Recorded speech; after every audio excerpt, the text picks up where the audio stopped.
அல்லேலூயா. மே துதிக்கிறேன், மே ஸ்தோத்திரிக்கிறேன். ஆண்டவரே உங்களுக்கு நன்றிப்பா. உங்களுடைய வார்த்தையை பேசும்படியாக நீர் கிருபை செய்ததுக்காக உமக்கு ஸ்தோத்திரம். எங்களோடு கர்த்தர் பேச வேண்டும். எங்களை உங்களுடைய கருத்திலே தாழ்த்துகிறோம். நீர் என்னோடு இருக்கும்போது என்னாலும் வெற்றி வெற்றியே. நீர் என்னோடு இருக்கும்போது என்னாலும் வெற்றி வெற்றியே. தோல்வி எனக்கில்லையே, நான் தோற்று போவதில்லையே. தோல்வி எனக்கில்லையே, நான் தோற்று போவதில்லையே. நீர் என்னோடு இருக்கும்போது என்னாலும் வெற்றி வெற்றியே. நீர் என்னோடு இருக்கும்போது என்னாலும் வெற்றி வெற்றியே. ஆமென் ஆண்டவரே. நீங்கள் எங்களோடு இருக்கும்போது எங்களுக்கு என்னாலும் வெற்றி தான், என்னாலும் வெற்றி தான். நன்றிப்பா. தாழ்த்துகிறோம் கர்த்தாவே. சொல்லும் அடியேன் கேட்கிறேன். இயேசுவின் நாமத்தில் வேண்டிக் கொள்கின்றேன், ஜீவனுள்ள நல்ல பிதாவே. ஆமென். தேவனுக்கு ஸ்தோத்திரம். உங்கள் யாவரையும் இயேசுவின் நாமத்தினாலே வாழ்த்தி வரவேற்கிறேன். கர்த்தர் இந்த வார்த்தையை உங்களுக்கு கொடுக்கிற சித்தம் உள்ளவராக இருக்கின்றார். கண்டிப்பாக ஆண்டவர் உங்களை வழி நடத்துவார். இந்த ஒவ்வொரு நாள் வார்த்தையும் தேவன் எனக்கு பரலோகத்திலிருந்து கொடுக்கிற வார்த்தையை உங்களுக்கு சொல்லுகிறேன். சுயமாக நான் எடுக்கவில்லை, சுயமாக இந்த வார்த்தையை உங்களிடத்தில் சொல்லவும் இல்லை. கர்த்தர் சொல்லுகிறார், அதை உங்களுக்கு நான் சொல்லுகிறேன். நான் அவருக்குள்ள ஒரு லிங்க்கு தான். கர்த்தரோடு உள்ள உறவிலே கர்த்தர் என்னை வைத்திருக்கிறார். அவருடைய ஆதங்கத்தை எனக்கு கொடுக்கிறார். இப்படியாக பூமியிலே மனிதன் வாழ வேண்டும் என்று சொல்லி கொண்டு இருக்கின்றார். அதை உங்களுக்கு நான் சொல்லுகின்றேன். வேறு எதுக்காகவும் இல்லை. என் தேவனுக்கே துதிகர மகிமை எல்லாம் உண்டாகட்டும். தலைப்பு என்ன கொடுத்துருக்கு அப்படின்னா, முகத்தை பார்த்து. சில இடங்களில் ஆண்டவருமே முகத்தை பார்த்து அற்புதங்களை செய்திருக்கிறார், ஆசீர்வதித்திருக்கிறார். அதை உங்களுக்கு எடுத்து சொல்கிறேன். சில இடங்களிலே வேதாகமத்தின்படி ஒரு மனிதனுடைய இல்லை ஒரு பெண்ணுடைய முகத்தை பார்த்து தேவன் அதிசயங்களை செய்யும்படி அந்த மனிதர்களுக்கு அனுக்கிரகம் பண்ணியிருக்கிறார். 3 பாயிண்ட் தான். யாருடைய முகத்தை பார்த்து அவர்களுக்கு அற்புதங்கள் நடந்தன, அதிசயங்கள் நடந்தன என்று சொல்லி நம்ம பார்க்க இருக்கின்றோம். அப்போ நம்முடைய முகத்திலே கூட தேவன் பார்த்தாலும் சரி, மனிதர்கள் பார்த்தாலும் சரி, ஒரு தயவு கிடைக்க வேண்டும். தயவு கிடைக்கலன்னா ஒன்றுமே செய்ய முடியாது. ஒருத்தர் நமக்கு ஒரு ஹெல்ப் பண்ணணும் அப்படின்னு நம்ம நினைக்கிறோம். ஆனால் அது ஹெல்ப்பு கிடைச்சா தானே நம்ம மன்றாடலாம், கெஞ்சி கேட்கலாம், முழங்கால் படியிடலாம், தாழ்த்தலாம். என்னெல்லாம்னாலும் அந்த இதயத்திலே ஒரு இரக்கம் வந்தால் தான் நமக்கு நடக்கும். தேவனிடத்திலே சில காரியங்களுக்கு நம்ம ஜெபிக்கிறோம், சில காரியங்கள் ஆண்டுகள் ஆகின்றன. அப்போ நம்ம என்ன நினைப்போம்? நான்லாம் நினைப்பேப்பா, நீங்கள் இறங்குனாதான் உண்டுப்பா. என் முகத்தை பாருங்கள், என் இருதயத்தை பாருங்கள், என்ன பாருங்கள். நான் சில சமயத்தில் ரொம்ப நெருக்கடியான சிச்சுவேஷன், அம்மா அப்பாவும் நமக்கு கிடையாது, நம்ம மடியில் படுத்து நம்ம கதையை சொல்ல, அக்கா தங்கச்சி அண்ணன் தம்பி கிடையாது, நம்ம வாழ்க்கை வரலாறு அறிந்தவங்க கிட்ட சொல்கிறதுக்கு. அப்போ யார்கிட்ட சொல்ல? பிள்ளைகிட்ட சொல்ல முடியுமா? பிள்ளைகள் நமக்குன்னா பிள்ளைகள் கஷ்டப்படுவாங்க, கவலைப்படுவாங்க, பயப்படுவாங்க. ஒரு உடம்பு சரியில்லைன்னா கூட, ஏம்மா படுத்தே இருக்கீங்க அப்படின்னா சும்மா தான் அப்படின்னு தான் சொல்லணும். இல்லை அப்படி செய்து இப்படி செய்துன்னா ஐயா அப்படியான்னு எல்லாருமே பதறிடுவாங்கல்ல. அதனால் நம்ம அப்படி சொல்ல முடியாது. அப்போ நான் தேவன்கிட்ட சொல்லும்போது சொல்வேன், கையை இப்படி 2 கையை விரிச்சிட்டு சொல்வேன், எப்போ என்னைய பார்த்தா அவங்களுக்கு பாவமாக இருக்கா? பாவமாக இருக்குல்ல, அப்போ எனக்கு தந்துருங்க என்ன அப்படின்னு சொல்லி நான் அநேக நேரங்களில் ஆண்டவர்கிட்ட கேட்பேன். இல்லை நான் முழங்கால் படிக்கிட்டு 2 கைகளையும் விரித்து கேட்பேன், இப்போ என்னைய பார்த்தா உங்களுக்கு பாவமாக இருக்கா அப்படி கேட்பேன். இப்போ கையை தூக்கிடுவேன், 2 கை தூக்கிடுவேன். இப்போ நான் உங்களுக்கு சரண்டர் இருப்பா. ஏன்னா தேவனால் தான் எல்லாமே முடியும். அவர் இல்லாமல் நீங்கள் 1000 ஆட்டம் ஆடுங்க, நடக்காது. பலத்தினாலும் அல்ல, பராக்கிரமத்தினாலும் அல்ல, ஏசபாவில் தான் நடக்கும். அவர் கண்களிலே நமக்கு தயை கிடைக்க வேண்டும். இல்லை மீன் வயிற்றுக்குள்ளே போனால் யோனா வெளியே எப்படி வந்தார்? ஆண்டவர் இறக்கம்தான். வாசலில் கிடந்த முருதகாய் எப்படி ஆமான் இருந்த சிங்காசனத்துக்கு போனார்? தேவனுடைய இறக்கம். நம்ம செயல்பாடு ஒரு பக்கம், கிரியை செய்யணும், ஆனால் தேவ தயவு நமக்கு கிடைக்கணும். பார்த்தீங்களா? அதுக்கு நம்ம ஆண்டவரை அண்டிக் கொள்ள வேண்டும், அவருக்கு கீழ்ப்படிய வேண்டும், அவரை பிரியப்படுத்த வேண்டும், தேவனை சந்தோஷப்படுத்தி பாருங்க.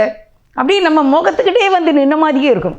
நான் ரட்சிக்கப்பட்ட அந்த ஆரம்ப நாட்கள் 1979 1979 தான் நான் முதல் பிரசங்கம் இரவு 7 மணிக்கு எங்கள் வீட்டுக்கு அடுத்த வீட்டு அக்காட்ட நான் இயேசு கிறிஸ்துவனுடைய ரட்சிப்பை பற்றி சொன்னேன்.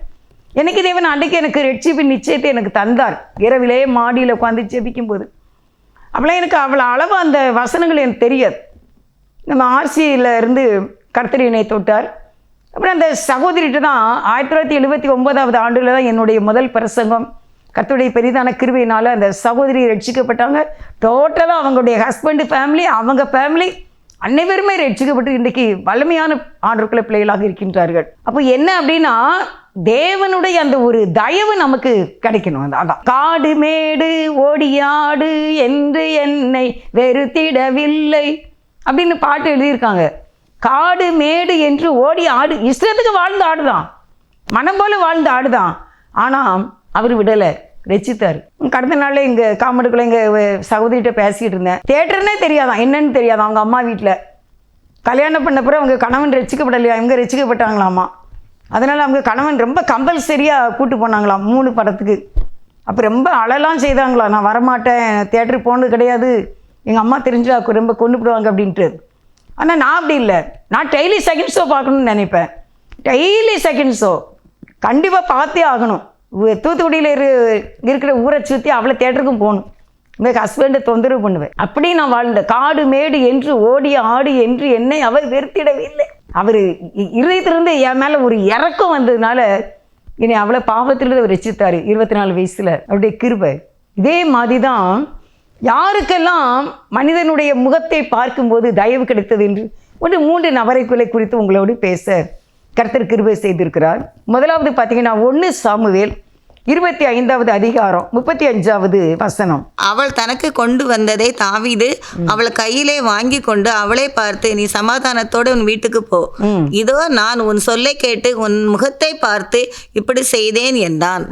உன் முகத்தை பார்த்து, இது யாருன்னா அபிகாயிலும் தாவீதும் உள்ள ஒரு சம்பவம். இந்த சம்பவத்தில் நாபால்ங்கிற குடிகாரன், அந்த குடிகாரனை கொலை செய்ய வேண்டும் என்று தாவீது ராஜா வந்து கொண்டு இருக்கின்றார். அந்த நேரத்தில் அந்த குடிகாரன் ஒன்று தான், வேசிக்கலன்னு ஒன்று தான், சிகரெட்டு ஊதுறவனு ஒன்று தான். உன்னை குடிகாரன் தான் பெருசு, சிகரெட்டு ஊதுறவன் ஒன்றும் இல்லைன்னு நினைக்காதீங்க. சிகரெட்டு ஊதுறவன் அப்படி தான், சினிமா பார்க்குறவன் அப்படி, எல்லாரும் ஒரே கேட்டகரி தான். விபசாரம், வேசித்தனம் எல்லாருமே ஒரே கேட்டகரியில் தான் வருவாங்க. அப்போ அந்த குடிக்கிறவனை கொலை செய்ய வேண்டும் என்று சொல்லி தாவீது ராஜா வந்தபோது அந்த குடிகாரன் நாபாலுடைய மனைவி எதிர்கொண்டு வருகின்றாள்.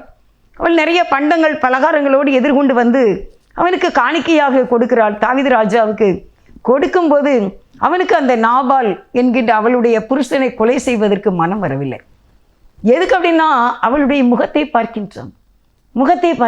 உன் வீட்டுக்கு போ, இதோ நான் உன் சொல்லை கேட்டு உன் முகத்தை பார்த்து இப்படி செய்தேன். அப்போ அந்த முகத்தில் அந்த நாபாலியுடைய மனைவி அபிகாயில் அந்த முகத்தில் என்னதான் இருந்துச்சு? தன்னை தாழ்த்தி கேட்பான், என் புருஷன் ஆயுசு கொடுத்துருப்பா, நீ கொலை செய்திராதப்பா, என் புருஷன் எனக்கு வேணும்ப்பா. இரக்கம் நிறைந்த கண்களோடு, கருணை நிறைந்த கண்களோடு, இந்த மனுஷனிடத்தில் எனக்கு இரக்கம் கிடைச்சிராதா அப்படிங்கிற ஒரு ஏக்கத்தோடு அந்த பெண்ணு தாவீது ராஜாவை பார்த்திருப்பாள் என்று நான் யூகிக்கிறேன். உண்மைதானே?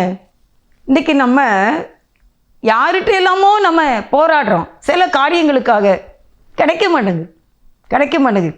இப்போ நம்முடைய முகத்திலே இந்த பெண்ணிடத்தில் இருந்ததான அந்த கருணை நிறைந்த, ஹெல்ப் பண்ணிடுவீங்களா அப்படின்னு கேட்குற அதிகார தோரணை அல்ல, ஆரவாரம் அல்ல, கம்பல்சரி அல்ல, தயவோடு கேட்கின்ற ஒரு முகத்தை தாவீது ராஜா பார்க்கின்றார்.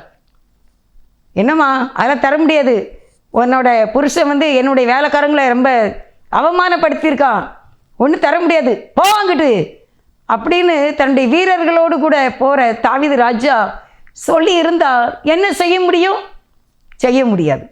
ஆனால் அந்த பெண்ணுடைய முகத்தில் ஒரு தெய்வீகத்தை தாவீது ராஜா பார்த்தாரு. பார்த்துட்டு தான் சொன்னார், உன் முகத்தை நான் பார்த்து உனக்கு இரக்கம் செய்கிறேன். அதனால் தாவீது ராஜா அந்த அபிகாயிலுடைய கணவனை கொல்லவில்லை, அவனுடைய ஆடு மாடுகளை ஒன்றை எடுத்துக்கொள்ளவில்லை. இன்றைக்கு நான் என்ன சொல்ல வரேன் அப்படின்னா, நம்முடைய முகத்தையும் தேவன் இவ்விதமாய் பார்க்க வேண்டும். மனிதர்களை விதமாய் பார்க்க வேண்டும், நமக்கு இரக்கம் செய்ய வேண்டும். நம்முடைய முகத்தை பார்க்கும்போது அவள் மனம் இறங்கக்கூடிய தெய்வீக கலையும் தெய்வீக பிரசன்ஸும் இருக்க வேண்டும். சில சமயம்லாம் வீட்டில் தொடர்ந்து ஜெபம் பண்ணிகிட்டே இருந்திருப்போம், பாட்டு படிச்சுட்டே இருந்திருப்போம். நமக்கு நேரம் இருக்குது அப்படின்ட்டு சும்மா எதுக்கு படுத்து கிடப்போம், பைபிள் படிப்போமே, சும்மா எதுக்கு உட்காந்து கொஞ்ச நேரம் ஸ்தோத்திரம் பண்ணுவோமே அப்படின்ட்டு நம்ம பண்ணுவோம் தெரியுமா. ஆனால் நீங்கள் வெளியே நம்ம போகும்போது யார்கிட்ட பேசுனா அவங்க சொல்லுவாங்க, நல்லா இருக்குது, இன்னும் நேரம் சொல்லுங்கள், கோயிலுக்கு போகணுமா, சரிக்கா நான் இனிமே போகிறேன் அப்படிம்பாங்க. அது என்ன அப்படின்னா, இந்த தேவனோடு கொண்ட இந்த லிங்க் இருக்குல்ல, உறவு, இந்த உறவு நம்மகிட்ட கரெக்டாக இருக்கும்போது நம்ம வெளியே போகிறவங்ககிட்ட ஆட்டோமேட்டிக்காக அவங்க சரிக்கா அப்படிம்பாங்க. அதுக்கு தான் நம்முடைய முகத்திலே ஆண்டவர் தம்முடைய பிரசன்னத்தை வீச செய்ய வேண்டும். நம்முடைய முகத்தை பார்க்கும்போது யாருக்கும் இறக்கம் கிடைக்கணும். கருணை இல்லாதபடிக்கு நம்மளை வெளியே தள்ளக்கூடிய சூழ்நிலை வரக்கூடாது என்றால் நாம் சரியாக இருக்க வேண்டும்.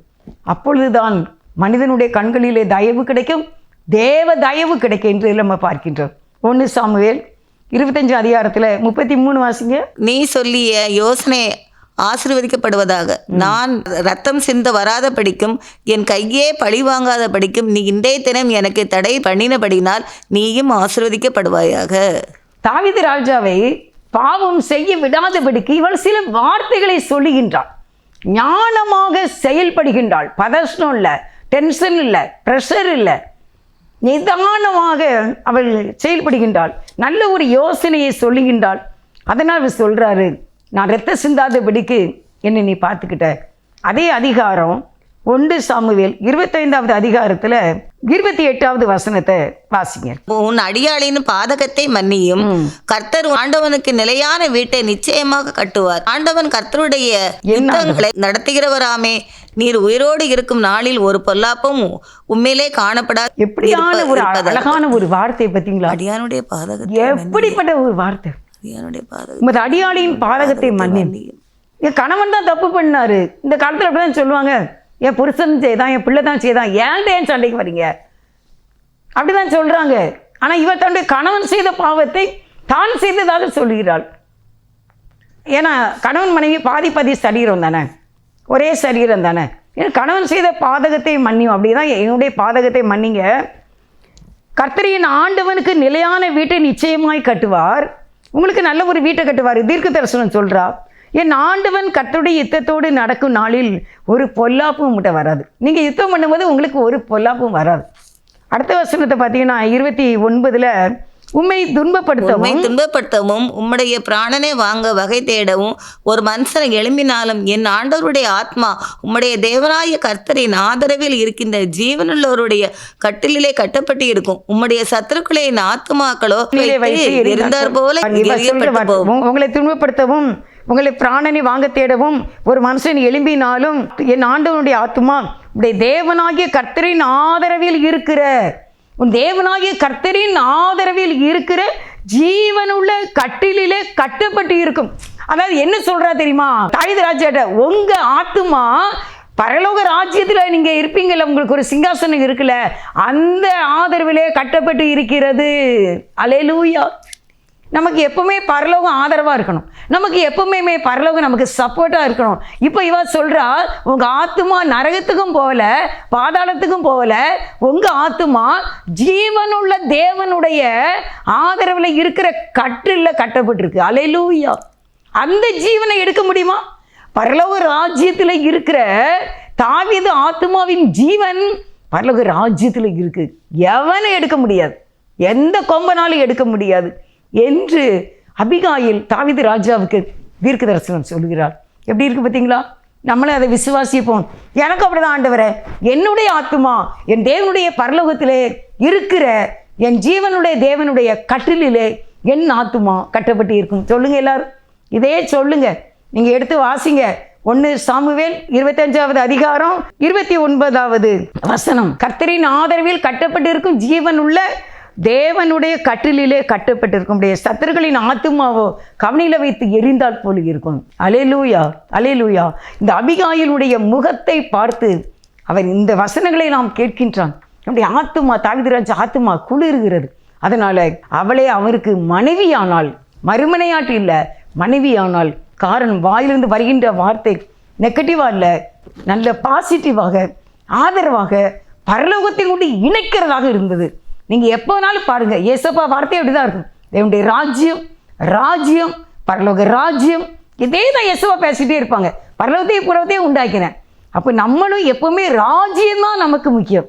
எப்போவுமே நான் கேட்பாண்டேன்னா உங்கள் ஆதரவில் தான் இருக்கேன். எனக்கு பிளட்டு வேணா நீங்கள் தான் எனக்கு கொடுக்கணும். இந்த உணவுலலாம் ஒன்றும் இல்லை, பலத்தினாலும் இல்லை, பராக்கிரமத்தினாலும் இல்லை, இந்த அற்ப போஜனத்தினாலும் இல்லை, இது தேவை தான். ஆனாலும் எனக்கு உங்கள் பிளட்டு ஒரு சொட்டு ஊற்றினா போதும், அப்படி தான் கேட்பேன் நான். அப்போ இவருடைய முகத்தை பார்த்து சொல்லுகிற, தன்னுடைய கணவனை காப்பாற்ற வேண்டும் என்று அவள் இப்படியாக சொல்லி தன்னுடைய கணவனை அவள் ராஜா கொல்லாதபடி காத்துக்கொண்டார். அடுத்து ஒரு முகத்தை நான் உங்களுக்கு யோபு 42:8-9 வாசிப்போம். ஆதலால் நீங்கள் 7 காளைகளையும் 7 ஆட்டுக்கடாக்களையும் தெரிந்து கொண்டு என் தாசனாகிய யோபுவினிடத்தில் போய் உங்களுக்கு சர்வாங்க தகன பலிகளை இடுங்கள். என் தாசனாகிய யோபு உங்களுக்காக வேண்டுதல் செய்வான். நான் அவன் முகத்தை பார்த்து உங்கள் புத்தியினத்திற்கு தக்கதாக நடக்காதிருப்பேன்.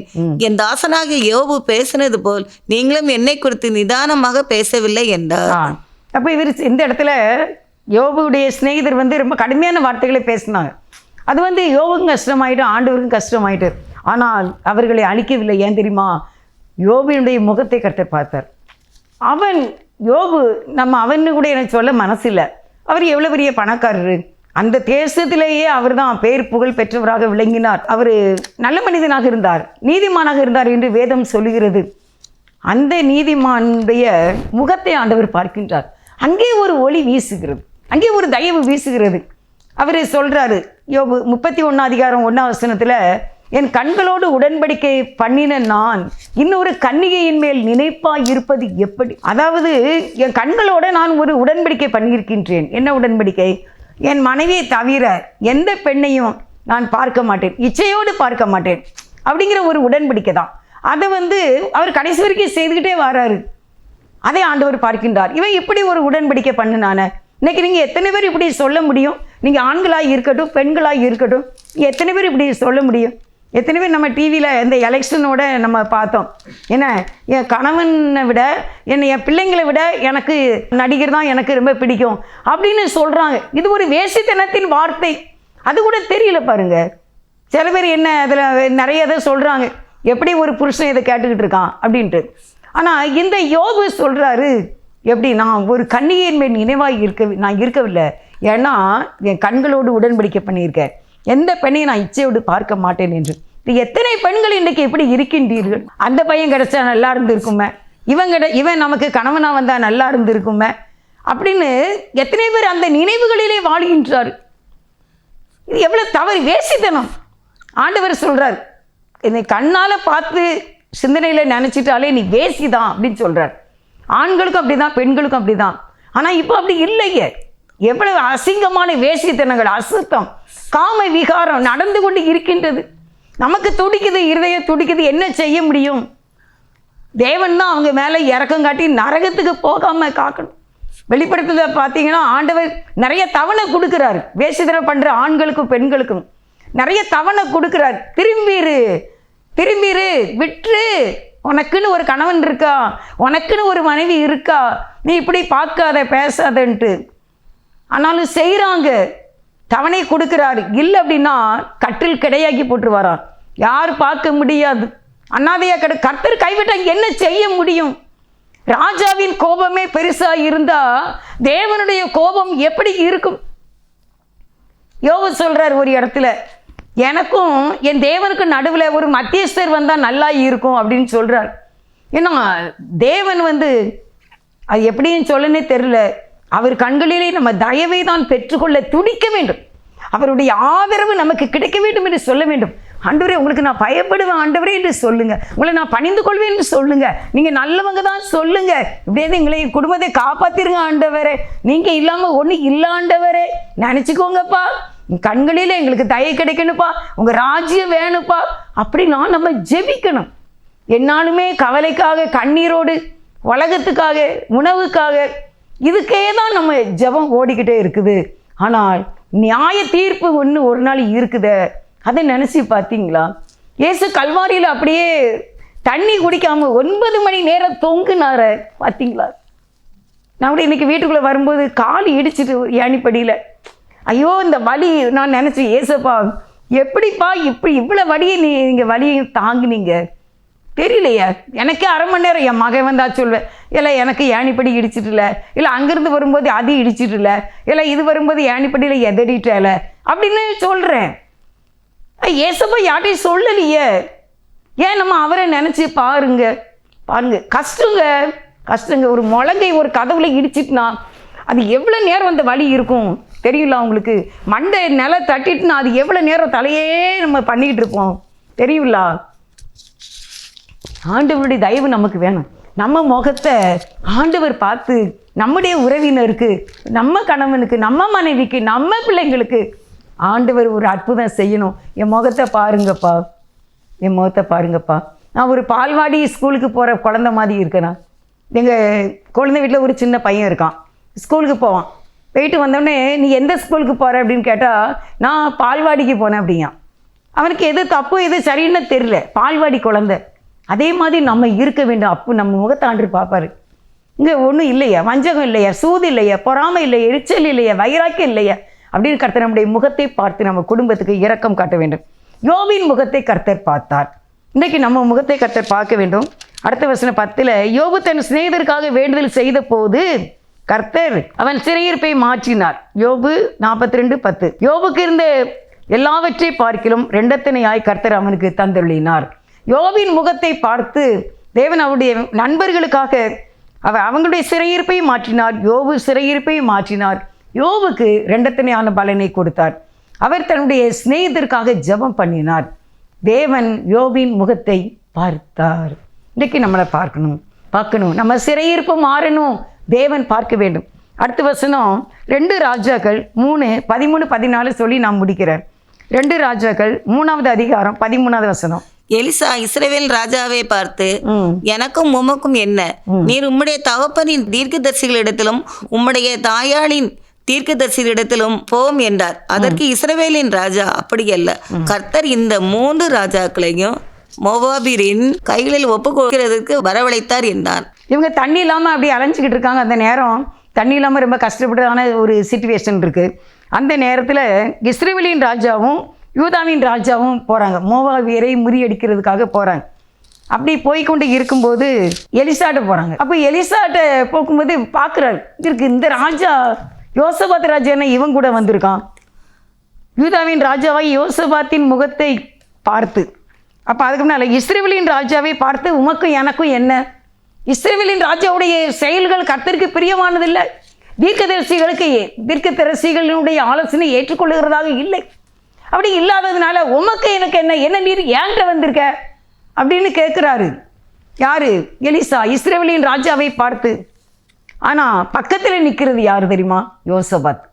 யோசபாத் ராஜா கர்த்தருக்கு பிரியமானதை செய்தார். அதனால எலிசா அந்த வார்த்தையை சொல்றாரு. அதுக்கு எலிசா, நான் யூதாவின் ராஜாவாகிய யோசபாத்தின் முகத்தை பாராதிருந்தால் நான் உனக்கு உதவி செய்யக்கூடாதுன்னு நினைக்கிறேன். வேணா நீ தேவனுக்கு விரோதமானவன், நீ தீர்க்கதரிசிகளுக்கு விரோதமாக செயல்பட்டு கொண்டிருக்க. ஆனால் யோசபாத்து தேவனுக்கு பயந்து தேவனுடைய ஊழியக்காரர்களை கனம் பண்ணி கீழ்ப்படிந்து செயல்படுகிறவனாக யோசபாத் ராஜா இருக்காரு. அவர் தான் துதிக்கிறவர். யுத்தத்துக்கு போகிறதுக்கு முன்னால் துதியின் கொயரை நிறுத்தினது யாரு? யோசபாத் ராஜா தான். இந்த ஏராளமான கூட்டத்திற்கு முன்பாக நிற்க எனக்கு பலனில்லைன்னு சொல்லி கதறினது யோசபாத் ராஜா தான். அதனால தேவனுடைய ஆவியானவர் அவருக்கு ஒரு ஐடியா கொடுத்தாரு, கொயரை நிப்பாட்டு, அதுக்கு பிறகு மிலிட்ரி நிப்பாட்டுன்னு. அப்படி செய்த யோசபாத் ராஜாவுடைய முகத்தை எலிசா பார்த்துட்டாரு. சரி, இவனுக்காண்டி செய்ய வேண்டாம், இவனுக்காண்டி செய்வோம், இஸ்ரவேலின் ராஜாவுக்காண்டி செய்ய வேண்டாம், ஆண்டவரை துதிக்கு முதலிடம் கொடுத்த, கொயருக்கு முதலிடம் கொடுத்த, பாடி துதிப்பதிலே கர்த்தர் நல்லவர் கிருபை என்றும் உள்ளது என்று சொல்ல வைத்த அந்த ராஜா யோசபாத் ராஜாவின் முகத்தை பார்த்து அவன் உடனே ஒரு தீர்க்கதரிசியை வரவழைச்சு அங்கே சுரமண்டலத்தை வாசித்து அங்கே அவர்களுக்கு தண்ணீரை கொடுக்கிறதை நம்ம பார்க்கின்றோம். தண்ணீர் கொடுக்குறான். அங்கே தண்ணி கிடைக்கிறது. காற்றும் இல்லை மழையும் இல்லை ஆனாலும் வாய்க்காலை நிரப்பி நீரே. காற்றும் இல்லை மழையும் இல்லை ஆனாலும் வாய்க்காலை நிரப்பி நீரே. வார்த்தையினால் நீர் சொன்னதெல்லாம் நிறைவேற்றக்கூடிய தேவனாக இருக்கிறார். வார்த்தையினால் ஆண்டவர் சொல்றார். நான் யோசபாத் ராஜாவுடைய முகத்தை பார்த்த உடனே எலிசா சுரமண்டலத்தை கொண்டு பாடல்களை பாடுகிறார்கள். பாடின உடனே அங்கே தண்ணீர் வந்து விட்டது. ஆடு மாடுகளும் மிருக ஜீவன்களும் அந்த அரசர்களும் அந்த தண்ணீரை குடித்தார்கள். யாரால? யோசபாத் ராஜாவின் முகத்தை. யோசபாத் ராஜா கொயருக்கு முக்கியத்துவம் கொடுத்தார், துதிக்கு முக்கியத்துவம் கொடுத்தார், கர்த்தரை மட்டும் நம்பினார். இஸ்ரவேலின் ராஜா அப்படி அல்ல, பரிகாரத்தை தேடினார். பரிகாரியை தேட வேண்டும். இயேசு என் பரிகாரி. பரிகாரிகிட்ட வரணும். பரிகாரத்தையே தேடக்கூடாதுல்ல, மருந்தையே தேடக்கூடாது, டாக்டர்கிட்ட போகணும். அதே போல தான் நீங்கள் எதுக்கு பரிகாரம்னு தேடிக்கிட்டு இருந்தீங்க இஸ்ரவேலின் ராஜா. ஆனால் யோசுவாத் அப்படி இல்லை, பரிகாரியாகிய தேவனை தேடினார். ஆண்டவர் தான் சொல்கிறாரு, நானே உங்கள் பரிகாரியாகிய கர்த்தர், எகிப்தினை இனி நீ காண மாட்டார், உன் வியாதியை உன்னை விட்டு விலக்குவேன், நானே உன் பரிகாரி. பரிகாரம் அல்ல, பரிகாரி. நானே தான் உனக்கு, நானே உனக்கு ஜீவன், நானே உனக்கு தீர்க்காயுசு, நானே உனக்கு ஜீவனும் நானே உனக்கு தீர்க்காயுசுமாய் இருக்கிறேன் என்கின்றார். அந்த ஆண்டவரை யோசபாத் ராஜா பற்றி கொண்டதுனால யோசபாத் ராஜாவின் முகத்தை பார்த்து அங்கே தண்ணீர் கொடுக்கப்படுகிறது. அவர்கள் சாகாமல் பிழைத்து கொண்டார்கள். அல்லேலூயா. 3 முகத்தை உங்களுக்கு சொன்னேன். ஒன்று அபிகாயிலினுடைய முகத்தை பார்த்து, அது ராஜாவை இணங்க பண்ணக்கூடிய தயவுள்ள வார்த்தைகளை சொன்ன அபிகாயில். 2வது யோபு தன்னுடைய சிநேகிதருக்காக வேண்டுதல் செய்தான், தேவனை குறை சொல்லவில்லை. யோபின் முகத்தை பார்த்து அவங்களுக்கும் நண்பர்களுக்கு விடுதலை கொடுத்தார். இவருடைய சிறையிருப்பு மாற்றப்பட்டது. 3வதாக யோசபாத் ராஜா துதிக்கிறவனாக, கர்த்தரை ஆராதிக்கிறவனாக, கொயருக்கு முக்கியத்துவம் கொடுக்கிறவனாக, கர்த்தர் நல்லவர், கிருபை என்றும் உள்ளது என்று கர்த்தருடைய கிருபையை நம்புறவனாக இருந்ததுனால யோசபாத் ராஜாவை முகத்தை பார்த்து எலிசா ஜெபம் பண்ணி அங்கே காற்றும் இல்லை மழையும் இல்லை ஆனாலும் வாய்க்கால் வந்து தண்ணீர் நிரப்பப்பட்டது. அல்லேலூயா. இன்றைக்கு நம்முடைய முகத்தை தேவன் பார்க்க வேண்டும். கருணை நிறைந்த முகமாக இருக்க வேண்டும். வைராக்கியம் உள்ள முகம் அல்ல, தேவனை சார்ந்திருக்கிற முகமாக இருக்க வேண்டும். ஆண்டவரை அண்டிக் கொள்ளக்கூடியவர்களாக இருக்க வேண்டும். உங்கள் சுயபலத்தை, உங்கள் படிப்பையும், உங்கள் பணத்தையும் நம்பாதீங்க, உங்கள் சொத்தையும் உங்கள் சுகத்தையுமே நம்பாதீங்க.